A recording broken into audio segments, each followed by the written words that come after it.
Good morning. I'll talk to you a little bit about having gone through the introduction and conclusions assignment and giving feedback to most everybody. I wanted to talk about a few things that I found were, I wouldn't say consistently problems, but showed up enough that it gives me concern, and hopefully give you guys some ideas as you go into your final, things you need to do to make sure you do get a good grade on this final project. So here we go. Number one is summarize all the major topics in the introduction and the conclusion. And I know I've said this 1,000 times, maybe not 1,000 for this particular class, but I repeat it, and yet probably half of the submissions for the assignment didn't have it, right?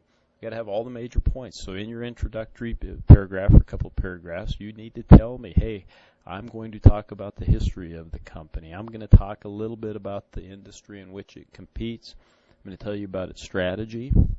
And then I'm going to do an in-depth financial analysis from which, when I step into this, I will make a recommendation. And then, of course, in the conclusion, you need to make that recommendation. And I put it in this format. That could change a little bit, but I say buy, sell, or hold. That's kind of common nomenclature for the industry. Do you think I should buy, sell, or hold that particular stock or stock in that particular company? You need to make that kind of a recommendation, and the recommendation needs to be based on your especially in-depth financial analysis, right? Okay. Some of these things, I don't know that they're going to come into play too much in terms of your recommendation. That's more background. And that's why these shouldn't take up a whole lot of space in your paper. The in-depth financial analysis is what needs to take up the biggest portion of your paper. Okay. Nothing worse than when I get a paper and I got a page of this and a page of this and a page of this and one little short paragraph on this. That's a D- paper, maybe. Might not even do that well. Okay. So be sure that this in-depth financial analysis is the largest portion of the paper. Another thing, I saw this a lot. No generic statements, and I kind of stole a couple here just to give you an idea. But over the past few years, XYZ Inc. has been on a decline in the stock market. What? Stock price has been going down. Maybe. I don't know exactly what that means, and I don't know that that's important. Okay? Maybe it's been going down, and maybe that makes it a good time to buy. Right? I don't know. And so, that's just a very generic statement. And the next one I put as an example is many of these financial figures are negative. Okay, what financial figures? What do you mean by negative? Okay. If the operating expenses are going down, that could be considered a negative, I guess, because they're going down, but it's a positive because it's good for the company. It's good for the profits. So, be careful of generic statements. Go back and reread it and make sure, if you're going to talk about financial figures, tell me what they are, right? Address those. Materiality. As I'd read through some, I'd find, maybe you're analyzing a company that's huge, Apple and Amazon being the two biggest companies in the world, actually. And somewhere you were reading through the annual report and you found a reference to, a $10 million charge that Apple took because they, the screens weren't good and they had to write it off or something to that effect. That's immaterial for Apple. $10 million is like you and I finding a penny on the ground. Okay, for Apple, it's nothing, or Amazon, either one. Okay, so be careful of the materiality. Look for the major things that are going on in the company. Okay, and once again, if you don't know what's major or you're having problems finding some of those things, ask. Okay, don't just ask outright. Do a little research and say, is this something that is important for Apple? Is this something that's important for XYZ, for whatever company it is that you may have chosen? This one's very consistent, and it probably 70 or 80% of the folks, of the students, use the incorrect term or incorrect. See, would that be a pronoun? Okay. Companies are its. Okay, and so we do not refer to them as they. You know, they had increasing sales over the last 5 years. No, it had increasing sales over the last 5 years. You know, I would recommend them. No, I would recommend it. Okay, and so you have to be really careful as you go through that. Go back and proofread. You know, and try to find those examples. I tell people the reason I'm probably a stickler on this is I did a paper in my master's program, and I referred to it as they, their, them, and it was a paper on a company. And boy, it came back, and fortunately they didn't take a whole bunch of points off for every particular instance because my whole paper was marked up in red where all those were circled, and you know, I learned my lesson. No, a company isn't it. 6, percentages versus raw numbers.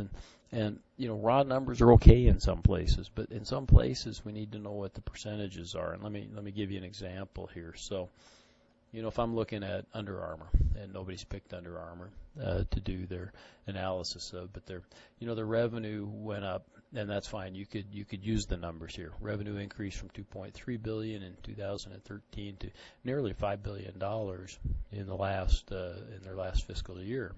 Okay, the cost of revenue increased. Okay, I have a tough time getting a picture, okay, if you're giving me the raw numbers there. If I come up here and I toggle this, okay, now I know that their cost of revenue, so their cost of goods sold, has gone from 51% to 55%. Okay, so that's a bad thing, and that tells me this, that their gross profit's gone from almost 49% to right at 45%. So it's lost, what's that, about 4% in terms of gross profit, and 4% on nearly $5 billion. You know, that's a couple $100 million. And same thing with their operating expenses. Well, it's one thing to say, geez, their operating expenses have gone up a lot, okay, and you could give me those numbers, but relative to their revenue is more important. Okay, in this case, their operating expenses, this is all based on their revenue. Okay, so they've gone from 37% to 42%. Okay, that's almost a 5% change on $5 billion in sales, or $250 million, right? Okay, and that's a huge deal. That's why their operating income went from 417 down to 152, right? There's some other things in there that probably changed, and you know, their operating expenses here and a few other things, okay, that contributed to that. But that's the big reason for their operating income. Now, that said, it's great that you tell me that. The question I'm always going to ask in your paper, if you don't put it in there, but why did that happen? Okay, is it did they have too much inventory, and so they had to cut prices on a lot of it? Is it competitive pressure, you know, that's caused them to cut their prices? You know, why'd their operating expenses go up? Okay, you'd expect their operating expenses to go up a little. You know, their sales have still been going up. In a fine fashion, their sales have been going up. So I'd expect their sales and SG&A operating expenses to go up. But why are they going up, you know, relative to the sales? That's what's important. That's kind of a huge deal, you know. I mean, sales have increased bigly, but all of a sudden we went from, you know, making a bunch of money to not making money. And a lot of that has to do with their cost of revenue and their operating expenses. And so, again, if your company's in a similar situation or you find some other things, the question I'm always going to ask is, well, why is that happening? Okay, that's the part I want you to find out, is why is that happening? Okay, and number 7, I say be specific. This goes along with generic statements above, so it's really similar to kind of this. You know, don't just tell me that sales increased. Yeah, okay, that's pretty generic, or it's not a very specific statement, right? You need to instead say something like, since 2013, sales have increased from $2.3 billion to $5 billion. Or you could write, since 2013, sales have increased by 105%. Okay, those are far more specific, and it gives me a mental picture then of what's going on, you know, with that company. Okay. Number 8, be certain. Give you some examples of some bad statements. Okay. Its new products have not been performing as well, and that could be partially why the company figures have been on a low.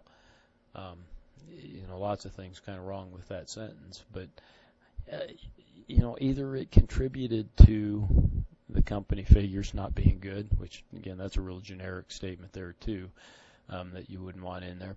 Either it did, either its new products, the lack of performance of the new products contributed or it didn't. Okay, it's not could be. It either did or it didn't, and it's going to say that in the annual report. Okay. Another example would be it appears it exclusively borrowed the money to make the $5 billion purchase. That one's should be pretty easy to figure out. Should be pretty easy to find. Either it borrowed the money or it didn't. I don't want to hear that it appears. Okay. Either it borrowed the money or it didn't, and that's going to be in the annual report for that particular year. It's going to have, you get down to the financial statements, and it's going to show the balance sheet. It's going to show the debt. It's going to have a little comment, $5 billion was used for the purchase of. Okay. Then a question came up in class, and so I want to comment on that as well. But just be consistent with how dollars are presented. I don't really care, how you present dollar figures throughout your paper, but be consistent throughout your paper. Okay, so you could write 2.3 billion, or 300 million. Okay, in which case you'd be writing it out, putting the first numbers, and then telling me whether it's billions or millions or thousands. Okay, you could write it out like this, or put the numbers out like that. Okay, you could note perhaps in the top or in the bottom, maybe that all dollar figures are going to be in thousands, and then this would be, written as 2,300,000. Okay, so any one of those ways is perfectly appropriate, but pick one and only one, and then use that consistently throughout your paper. All right, I think that's about all I wanted to hit for that, but again, I'm open to any questions.